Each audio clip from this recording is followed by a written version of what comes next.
Olha, você que está em casa, você deve ficar imaginando como é a vida de quem precisa de adoção. É uma espécie de cronômetro que vai contando, o tempo não para. E essas crianças que chegam lá, crianças, adolescentes e jovens, precisam até os 18 anos, entre aspas, terem a sua vida resolvida. Precisam conseguir uma família, alguém que possa adotá-los. Mas nem sempre isso acontece. Passa tanto tempo que essas pessoas completam 18 anos e já não podem mais permanecer no abrigo e já não tem mais quem queira adotar e aí tem que resolver a vida. E aí tem que se emancipar, 18 anos. Isso pode ser mais comum do que você imagina. Estou aqui ao lado da nossa convidada, que é do CRIA. É a Francimélia Nogueira, está aqui com a gente, que aliás, testemunhou nesses dias uma história bastante emocionante do Ed, né? Ed Andrade. Ed Andrade. O Ed Andrade, que nós inclusive convidamos para estar aqui, mas ele fez a opção de não participar da entrevista, não revelar-se mais. Mas ele completou 18 anos e ele precisou sair do CRIA. Como é que foi essa história? Pois é, o Ed passou por vários abrigos da cidade. Nós temos 7 abrigos em Teresina. Ele chegou aos 4 anos de idade no abrigo de crianças. Aí, quando completou os 12 anos, teve que mudar daquele abrigo para ir para o abrigo de adolescente, que é mais uma violação que a criança sofre, né? Ela sai lá da família de origem dela, ou porque foi abandonada, ou porque houve alguma denúncia de maus tratos, e vai para uma instituição de acolhimento para ser protegida. O sistema ele é planejado, organizado de tal forma que, ao completar 12 anos, ele tem então que sair daquela casa onde ele já está adaptado, onde ele já tem alguma referência afetiva, mesmo que seja frágil, não é igual a uma família, um abrigo nunca é igual a uma família, eu sempre faço questão de repetir isso, né? E vai, então, para o abrigo de adolescente. No abrigo de adolescente, então, chega o dia de completar 18 anos, que é o caso do Ed, que fez 18 anos ontem, né? Hoje teve até a despedida dele no abrigo, com um bolinho, ele ficou meio emocionado, está muito ansioso, por isso fez a opção de não estar aqui presente. E eu quero aproveitar essa oportunidade, se me permite, para que a gente reflita e para que a gente converse um pouquinho, e com você que está aí do outro lado também da tela, sobre os Eds que estão nos abrigos. Pessoas que vivem a mesma situação. A mesma situação, porque na situação do Ed, essa campanha, essa visibilidade que ele teve, favoreceu o encontro de pessoas que já estão prometendo um trabalho para ele, favoreceu a gente encontrar e juntar a mobília necessária para equipar a kitnet onde ele vai morar. Então, em tese, a situação da agora para frente está resolvida. Mas o prejuízo que ele traz, claro que ele está com ele, no coração dele, ele até colocou ontem isso numa entrevista, de como ele se sentia na instituição. Ele já foi crescendo, ele chegou aos 4 anos, como é que ele se sentia na instituição ao ver as crianças menores saindo e ele ficando. Né? A criança maior vai saindo, as menores vão saindo e o menorzinho vai ficando.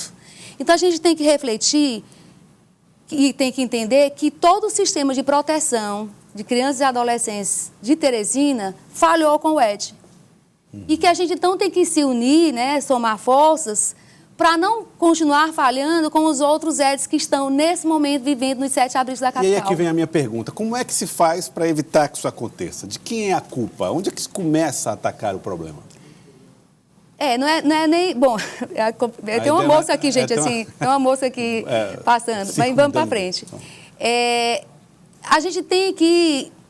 Eu entendo que o maior problema para que Eds cresçam nos abrigos é a demora para o processo se resolver. Então, para se resolver essa demora, a solução passa por uma maior valorização da vara da infância e juventude, no sentido de ter mais varas, se for o caso, no sentido de ter mais profissionais, mais assistentes sociais, mais psicólogos, para darem o subsídio para a magistrada da vara para tomar as decisões, porque ela só toma a decisão depois que uma equipe técnica, no caso do Ed, ele chegou no abrigo, o que é que tinha que ser feito?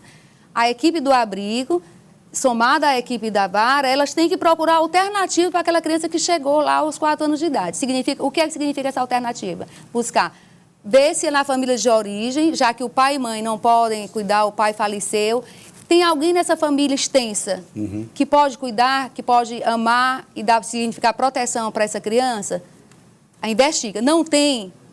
inicia, então, o processo de destituição do poder familiar para que ele vá para a danada da lista do Cadastro Nacional de Adoção. Certo. E esse processo é o que demora muito, esse de destituição familiar. Esse é o que complica. Esse é o nó. Mas é um nó que essas crianças crescem lá e não chegam nessa fila. Faltam pessoas querendo adotar outras Não faltam. Não faltam pessoas querendo adotar. Gente, tem mais pessoas querendo adotar praticamente do que crianças para serem adotadas. Então, tem uma lista muito grande, cerca de 47 mil pessoas no Brasil querendo adotar. E tem menos do que 47 mil crianças abandonadas. Exato. Vamos se seja um número semelhante, eu não estou exatamente com os números aqui, mas é um número que mais ou menos exatamente equivalente. Então, por que toda essa lista de 47 mil pessoas não adota essas crianças que estão nos abrigos na capital ou no país?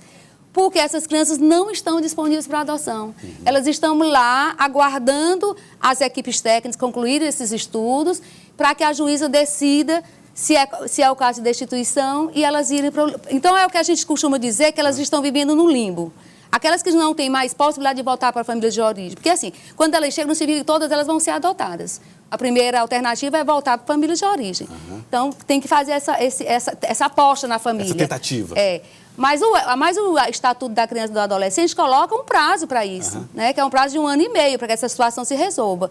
Então, se nesse ano e meio a família não deu nenhuma mostra, nenhum sinal de cumprir os acordos com a equipe técnica, que está conseguindo ou que está tentando se reestruturar, se reorganizar para receber o seu filho ou sua filha, tem que destituir, tem que colocar na lista, porque eles ficam no limbo. Francimélia, então quero te perguntar outra coisa. Até que idade uma criança pode ser adotada? Qual a idade máxima? Não, passou dessa idade não pode mais, a lei não permite. Olha, não, ele pode, até o Ed, antes de completar os 18, eles podem ser adotados em qualquer idade. Não interessa se ele tem 17 anos, ele pode ser adotado. Certo. E eu já existe casos até onde existe a possibilidade de adoção de pessoas acima dos 18, já com a maioridade.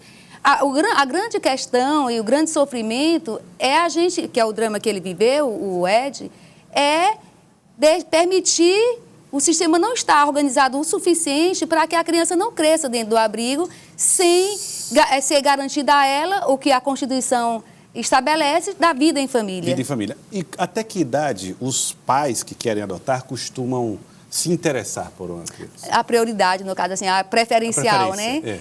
A preferência, ela foi por muito tempo, a gente sempre dizia, a preferência até os 3 anos de idade.